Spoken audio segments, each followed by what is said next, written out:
Father's Day is coming, so grab 3 barbecue-themed kitchen dish towels from the Dollar Tree. Start by folding some square dish towels in half. Then take each folded towel and roll it up nice and tight, just like rolling up a newspaper. Once you've got the towel rolled up, grab a rubber band and wrap it around the middle of each one to keep it secure. You can do the same thing with cloth napkins. Just make sure that they are folded to the same size as the dishcloths, so the rolled cloths are generally the same size. Now grab a big bottle of dish soap.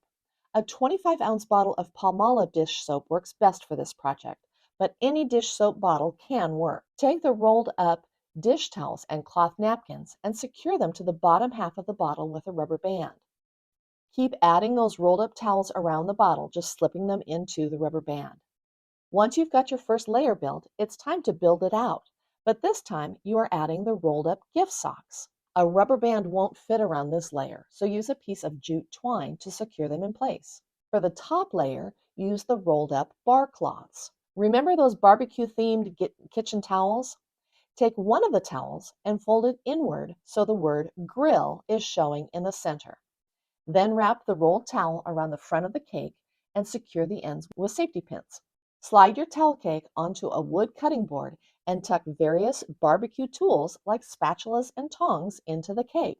I hope this inspired you to make a barbecue-themed Father's Day gift cake out of simple dishcloths, socks, and a bottle of dish soap. Thanks for watching Home Talk. I'll see you next time.